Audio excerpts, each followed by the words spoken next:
Good morning, everybody. Great to see you today. Well, have you ever wondered why your life has taken the direction that it's taken?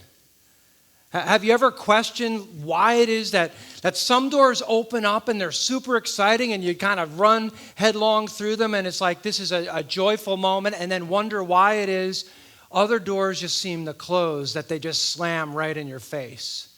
It's really difficult sometimes in this life to figure out, why things happen the way they do and exactly what we should do with our next steps. Maybe we're dating someone and we think, man, this is going well, and then all of a sudden they break it off and it's a surprise to us, like we weren't expecting it, and it hurts, and now we find ourselves messed up for a while. Or we're in a situation where we're training, we're going to school for something, and we're ready for a career, and we get to the end of this journey, we're about to graduate, and then we realize just before graduation that actually it's work I don't even want to do. I don't even want to do this. And we're kind of lost as to what our next steps would be.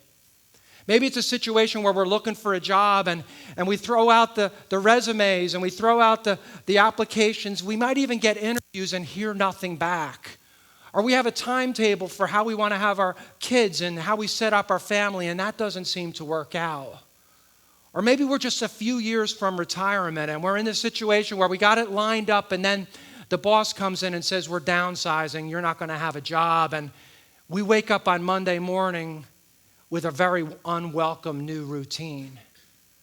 It's crazy how life can throw us curveballs, how all of a sudden things can change and they can go from bad to worse, and we're like, man, I don't understand exactly, God, what you are doing, what plan you have. Are you aware of these circumstances? Are you aware of the struggles in the midst of all this? And as we look through Scripture, we realize something really important, and it's this, that God is aware, that God knows exactly what's going on. And then, in fact, God is working in such a way as to put us in a position where He can use us, where we can grow in our faith, where we can maximize our lives, and where ultimately we can have the assurance that not only is He with us, not only will He never leave us or forsake us, not only is He walking with us as we face those closed doors and those difficulties, but He's aligning things in such a way to maximize the life that we do have to bring us to a better place ultimately. We've been looking at the life of Nehemiah, and Nehemiah is a perfect example of someone who's facing uncertainty and a lot of closed doors, like I face and you face too. He's facing a lot of closed doors, and he's looking at his life and he's like, I don't like the way my life is going. I don't like the way things are happening, the way things are transpiring for my family and all the issues that I'm dealing with there. I don't like the fact that people I care about in the city of Jerusalem, a city many miles away where I have brothers and sisters and family and friends and people of common faith who live in a city with broken down walls and burned down gates. They're vulnerable. They're not safe. I don't like the way that's happening. Nehemiah even looks at his own life and he goes, I don't even like the ruins of my own life, my own screw-ups, my own mess-ups. I don't even like to look in the mirror sometimes because of what I've done to myself. And I really don't like, too, that your people, God's people, as Nehemiah looks across and looks at history and sees this cycle of failure, that over and over again they failed to be all that God wanted them to be. They failed to represent a good God to the world. And he's like in this cycle, and it's just depressing. He doesn't know what to do. And it says this man sat down one day and wept. But it's interesting how Nehemiah didn't get stuck in that mindset. He mourns, but then he moves forward. He recognizes the ruins around him, but he doesn't get wrapped up in a cycle of guilt or shame. He's someone who moves forward, recognizing that, in fact, God is with him, that God is directing him, that God is going to guide him into a context with the right people in the right place at the right time to do something significant, to grow in his own faith, but also to do something significant for God's work in this world. He comes to the conclusion one day that that says, I'm not going to mourn over the past anymore. I'm going to let you, God, do something new in my life. I'm going to let you, God, do something dynamic in my life. I'm not settling for the past anymore. And we've been reading his life, how he looked one day at his own job as a cupbearer to the king and said, I see a lot of things screwed up in this world, messed up in this world, but I want to do something about it. And we read about that in Nehemiah chapter 1, verse 11. And it says, I was a cupbearer to the king. In the month of Nisan, in the 20th year of King Artaxerxes, when wine was brought for him, I took the wine and gave it to the king. And I had not been sad in his presence before. So the king asked me, why does your face look so sad and when you're not ill? This can be nothing but sadness of heart. I was very much afraid, but I said to the king, may the king live forever. Why should my face not look sad when the city where my fathers are buried lies in ruins and its gates have been destroyed by fire? The king said to me, what is it you want? Then I prayed to the God of heaven, and I answered the king, if it pleases the king, and if your servant has found favor in his sight, let him send me to the city in Judah where my fathers are buried, so I can rebuild it. Then the king, with the queen sitting beside him, asked me, how long will your journey take? And when will you get back? It pleased the king to send me, so I set a time. Nehemiah is in a situation where there's a lot of ruins, there's a lot of brokenness. But instead of mourning over that, instead of getting stuck in this cycle of shame or guilt, he steps out of it and says, God, what do you want to do in me and through me in this moment right now? In other words, he looked at his own life and his own opportunities as a cupbearer to the king. We looked at that last week, how a cupbearer was the one who would drink the king's wine before the king did. And just in case, it might have been poisoned. And if Nehemiah, as a cupbearer, didn't keel over and die right before the king, well, then the king would drink the wine. I mean, that was his job, to protect the king. And he started thinking, how can I leverage my opportunity for good? Exactly where you've placed me right now in this moment. I think it's a picture for us, a lesson in this story that's a baseline for everything we discussed, that we can't stress enough the key point here, that God puts us in the right place at the right time to make a difference in this world. That it's no accident that you have the job that you have. It's no accident that you have the friends that you have. It's no accident that you've met somebody or you know somebody and your life has interacted with somebody who's impacting you in a positive way. It's no accident that God has called you into this place at LifePoint at this moment in time. We are in the right place at the right time to do something significant, to make a difference for God in this world. And ultimately, it comes down to this, that in order for us to maximize this opportunity, in order for you and I to leverage this open door that God has given us, to leverage our unique position, we need to do something important, and it's this. We have to cooperate with God's leading. God is 100% leading your life, but we have to cooperate with his leading. God never it doesn't browbeat us. God doesn't shout in our face. God doesn't come and start twisting our arm and saying, you're going to do this, you're going to do that, you're going to do this. God's not the one he doesn't come to coerce us, to force us, but he invites us into a better future. He invites us to a place where we maximize our lives and where we leverage this unique open door he's given us. And this is exactly what Nehemiah does.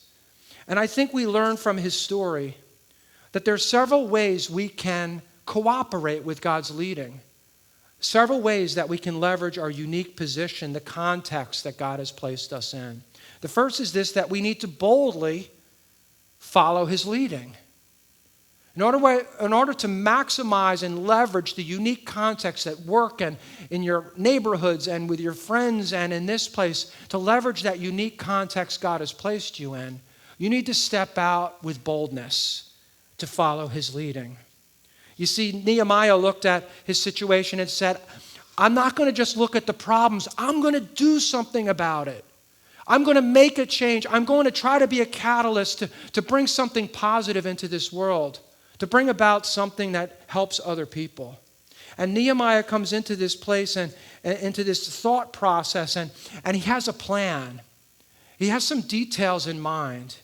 And he describes these specifics to the king. He says, I also said to him in verse 7, if it pleases the king, may I have letters to the governors of Trans-Euphrates, so they will provide me safe conduct until I arrive in Judah.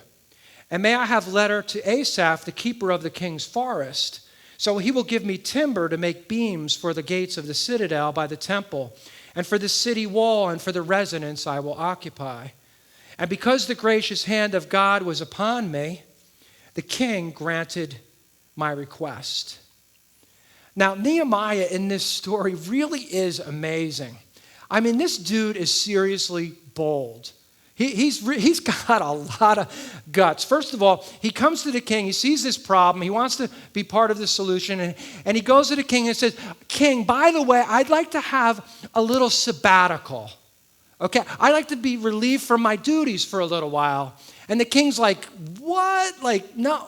I mean, you're like the most trusted person in the entire kingdom. Like, you sip the wine before I do so I don't keel over and die. So, like, you're a trusted person.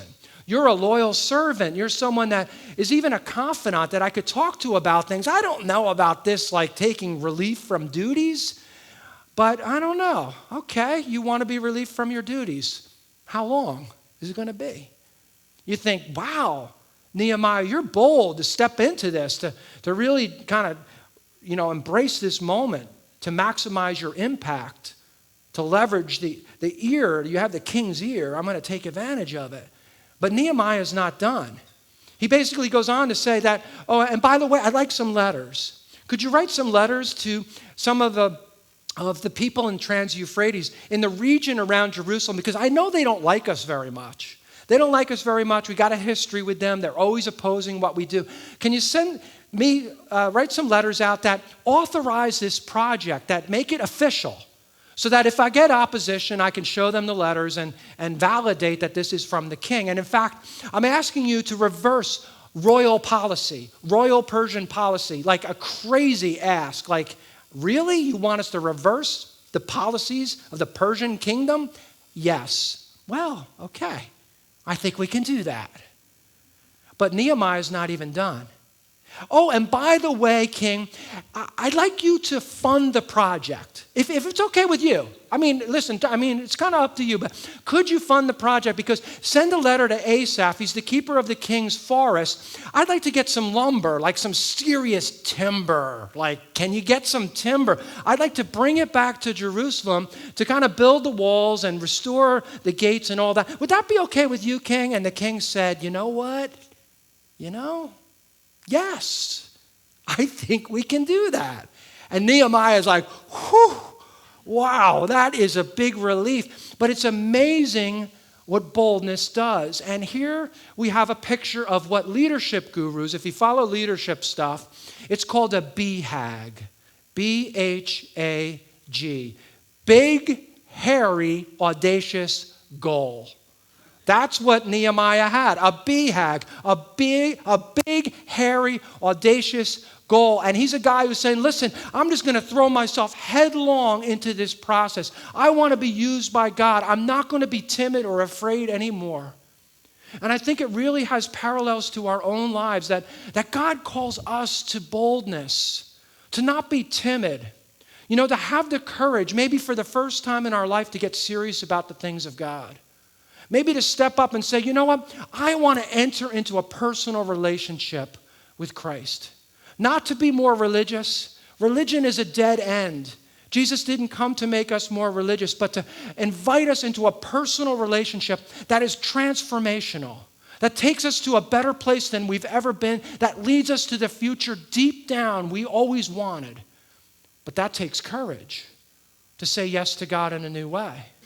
It takes courage as a Christ follower to let our faith be known, to let it leak out of our lives, to love somebody and then give God the credit for your compassion, to say, you know why I'm that way? Because Christ has changed my life. He's made me that way.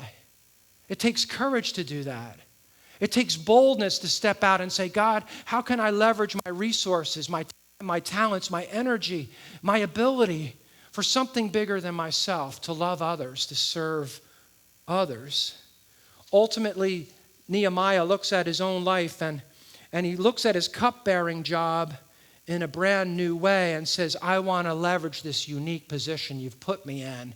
And the only way for us to do the same is to step out boldly to embrace this opportunity, to take a new step, to let God do something dynamic and new in us and through us. But there's another way that God leverages our unique position, and it comes down to this. We also need to trust God's timing. We need to trust God's timing. You know, it's hard sometimes to understand God's timing. Things have happened in my life that do not make sense. There are times in my life when God seems incredibly absent. I pray, nothing happens. I ask him to intervene, there's no intervention. And it's easy to step back and say, well, God, I don't know if you're even there. But there's a danger in mistaking his silence for his absence, because he's not absent. He's working. He's guiding. He's orchestrating things in your life right now that you do not see, but he sees. He's 50 steps ahead of you on this path to bring you to a better future, but we only see the moment. And it's interesting to look at Nehemiah himself, how God was setting him up. You know, that language is kind of negative in our culture. Man, you've been set up. Well, God is setting us up not for a bad thing, but for something amazing and good in your life. And we see that happening here in Nehemiah through an interesting detail that we could kind of miss in this story.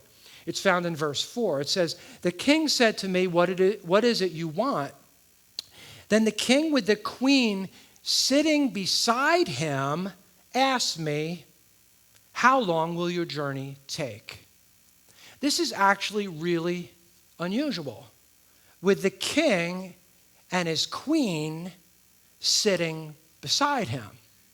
You see, most of the time when Nehemiah was doing his job as cupbearer, drinking the wine, hoping he didn't keel over and die, it was at a banquet, it was at a public event, it was at a party.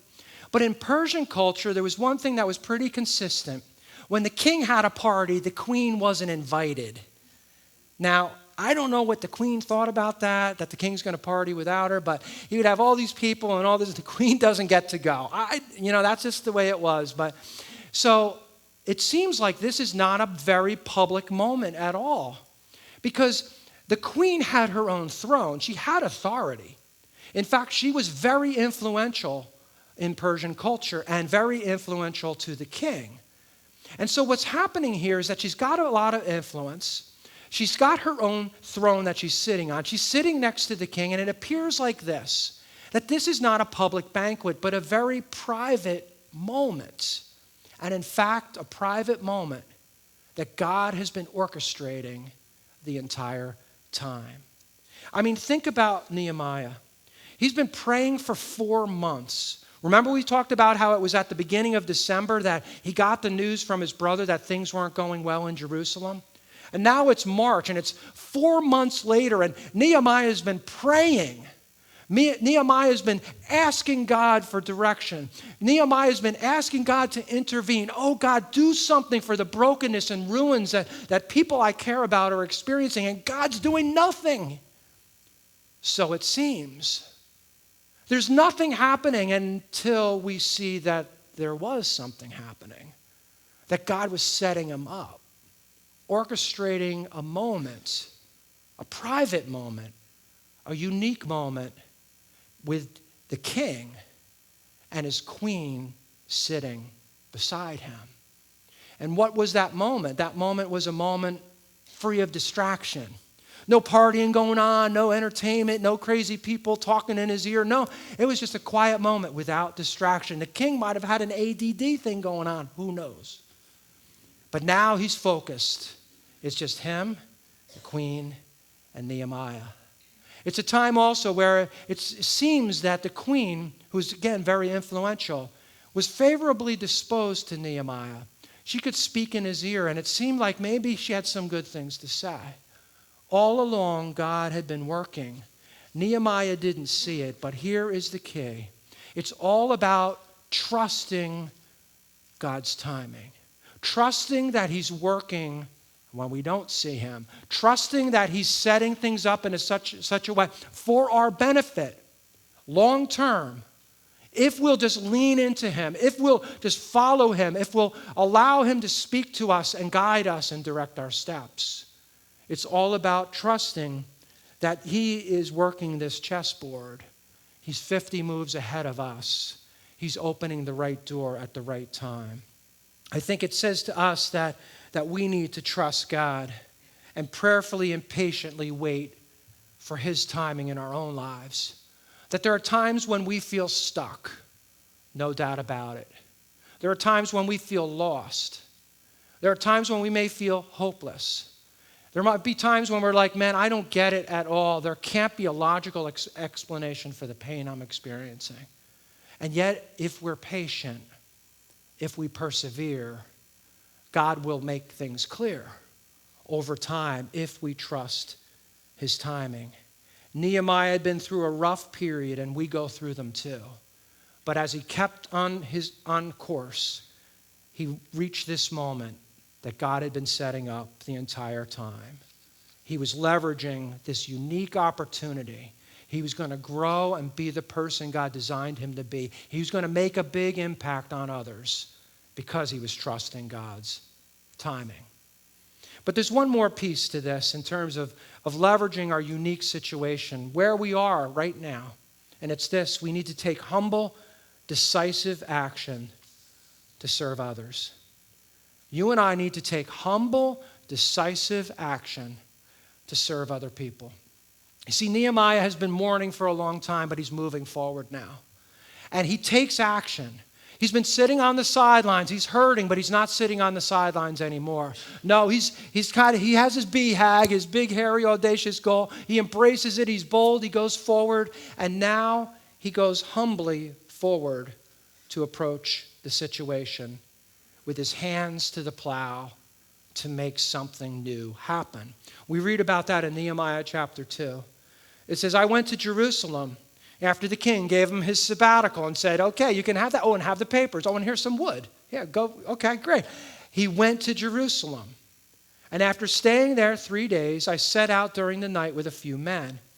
I had not told anyone what my God had put in my heart to do for Jerusalem. There were no mounts for me except the one I was riding on. By night I went out through the valley gate, through the jackal well and the dung gate, examining the walls of Jerusalem, which had been broken down, and its gates, which had been destroyed by fire. Then I moved on toward the fountain gate and the king's pool, but there was not enough room for my mount to get through.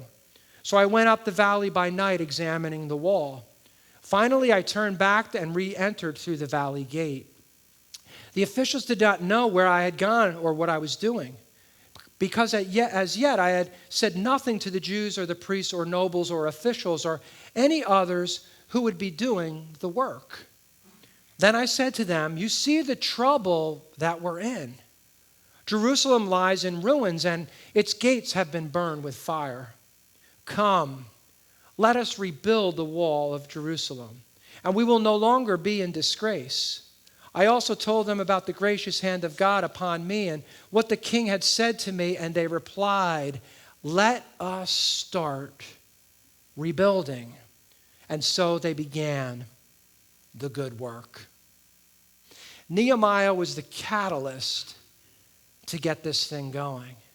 But he was effective because he had certain qualities that endeared himself to others and that mobilized others who said, hey, I need to think about what I'm seeing. He was a humble man, first of all.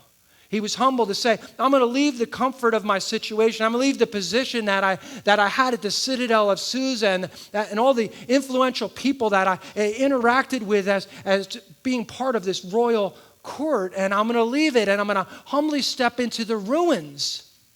I'm going to step into this brokenness, and I'm going to do something about it. He's a guy who looks at this situation and humbly, he leaves this prestigious job. He is a hardworking man. He's not a guy who's just like, hey, I'm not going to get my hands dirty. No, he gets his hands dirty. He's not afraid to face challenges, really difficult challenges. And so he comes to Jerusalem and he surveys the city. The ruins were as bad as he imagined, and he's determined to take humble action for the good of other people. It's interesting as you read leadership material, and I do, and maybe you read it as well from time to time. A lot of leadership material talks about some of these kinds of principles, and I'm reading a book right now called Herding Tigers. If you're a leader in an organization or you're just interested in leadership principles and just good principles for living, this is a great read. Herding Tigers, it's called. And the author of the book, Todd Henry, writes a story in there about a man named David Weiser.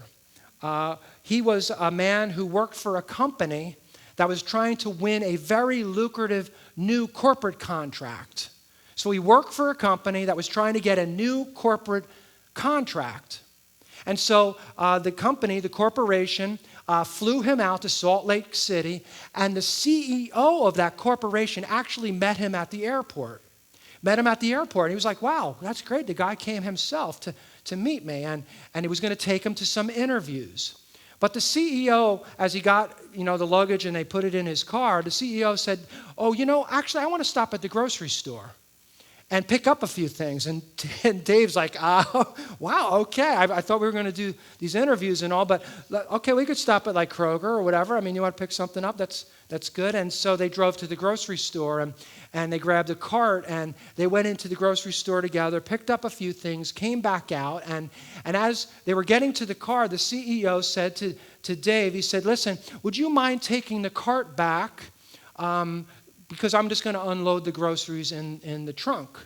And Dave said, well, I mean, sure, I can do that, no problem. And then he realized that the CEO had actually parked his car about as far away from the cart return as you possibly could. He was like, wow, could he have parked further away from the cart return? But he was like, this is totally fine. So he took the cart, he went all the way across the entire parking lot, returned the cart, was making his way back to the car, and the CEO was outside the car with this huge smile and his hand extended and said, congratulations, you're hired. And Dave was stunned. He was like, wait, I thought there were additional interviews. And the CEO said, no, actually, I know everything I need to know. I want to tell you that yesterday, we had the other guy, the point leader for the other company, who was in the running for this contract. He came, and we did the same routine. David learned that the guy had been flown in, and they went to the grocery store, but this time, when it was time to return the cart, he was just really impatient, and he pushed it between two cars and said, let's just kind of get this over with and get on with the interview. And so Dave took an entirely different approach. And the CEO learned very quickly about this man's character, that in fact he was willing to do the inconvenient thing, that he was willing to do the small thing, that he was willing to do the humble thing, even when it seemed less significant. He was a guy who was willing to set a tone by being someone willing to work and go the extra mile. And that's exactly the kind of person they wanted to hire. Someone who would have the humility to maximize their own talent, but the humility that would itself filter down to an organization that would become strong as they served one another, as they served their clients. I think it really is a picture of how great leaders are willing to do things that others are not. That great leaders over and over again, the best leaders are humble. And we see that across the board, whether we lead an organization, and maybe you lead an organization or a business, maybe you lead a team, or maybe you lead a group of some type. Everybody is a leader in some context. It might be something small in your neighborhood. It could be as a parent. You're a leader in your home, a mom, a dad. Whatever it might be, we all play some leadership role. And the question is, what type of things are we leading others to see in us. You know, it's interesting that organizations and their cultures directly reflect the organization's leaders. And you see that, like if you have a work environment and you're like, man, it's messed up here. It's like seriously messed up. You know, the bottom line is you got to look at the leadership and what they tolerate and allow. The organization is a direct reflection of the leadership. And so if things go well, it's like maybe they're getting some things right. And that puts a lot of pressure on us. But when we get that right, no matter where we lead in society, maybe we just lead among a friend group of people that look up to us. The health of that group is directly related to our leadership and ultimately our humility. And great things happen when we have this attitude. Great things happen in us and through us, and that was exactly what was the case with Nehemiah. That people were observing him, that he was a humble man who took decisive steps. And they looked and they observed his life, and you said, you know what? This is important. This good work matters. And they said, in effect, count me in. We read that, in that it says they replied, let us start rebuilding. So they began this good work. I love this because there really is nothing more powerful than a community of people determined to do God's work, his good work, determined to do it humbly together. There's nothing more powerful. And we see that the people stepped up to the challenge. As we read in chapter 3, look at the response to Nehemiah's humble, decisive leadership. There are a lot of names in this, so if you're reading this, you're like, I'm going to do my best. Eliashib, the high priest, and his fellow priests, they went to work. They're like, let's start the work. It's the good work. Count me in. They went to work. They rebuilt the sheep gate. The men of Jericho built the adjoining section, and Zachor built next to them. The fish gate was built by the sons of Hassanah and Merimoth. They repaired the next section. Next to him was Meshullam. He made repairs. And next to him was Zadok, the son of Bana, also made repairs. The next section was repaired by the men of Tekoa. Next to them, repairs were made by the men of Gibeon and Mizpah. They repaired the next section, and Hananiah made repairs to the next, and Repiah repaired the next section. What's fascinating about this, besides this amazing genealogy of names, if you need a baby name, you can go to Nehemiah chapter 3. But besides the amazing genealogy of names is how so many diverse people work together. I mean, think about all the different people. The priests, they weren't just doing priest stuff. No, they were grabbing timber and rocks and mortar, and they're saying, I'm involved in this. And there were men, there were women, there were rulers who didn't think, hey, this work is not my thing to do. No, they got their hands dirty. They got involved in it. It talks about how families actually repaired the wall in front of their own homes. And I think that's kind of fascinating because it speaks of how there are benefits when we work together for God's good work. There are benefits to our marriages and our homes and our families, but then it benefits everybody because there's no breach in the wall. We protect each other. Good things happen when we all take a role. It talks about a man, a father with his daughters who said, count me in. They're picking up timber and stones, and they're part of this process of rebuilding what is broken. I think ultimately there really is this sense of diligence and being involved in the work. And people didn't see and think that the work was below them. They got their hands dirty. They too took humble, decisive action to be part of something bigger than themselves. And there was a joy in that could not be found in any other way. I think as we look at this story, the question for us is this: are you leveraging the unique situation you're in today? Are you using your time, your energy, your talents, your resources, your opportunities, your energy? Are you using those things in a way that says, I'm available, I'm open to what you want to do? Are you the kind of person that sees that God is working? There's no accidents. in where you work. There's no accident in the people that have intersected with your life. There's no accident in terms of the community you live in or that you've wound up here at LifePoint. That God is directing your steps. And now it's just a matter of all of us kind of stepping into this and listening to God. All of us stepping back and boldly allowing God to use us, to trust His timing, to humbly allow Him to lead us to our next steps. If we do that, great things begin to happen in our lives. We sense His power as never before. We have a joy that only comes with aligning our lives with the God who created us and loves us and died for us and has a plan for us. And we make a difference in this world to bring hope to those who are broken, who still exist in those ruins, who need the message of hope that you and I have today. So let's go and grab a stone, grab a piece of timber, lift it up. Let's build something amazing in all our contexts together. Let's pray.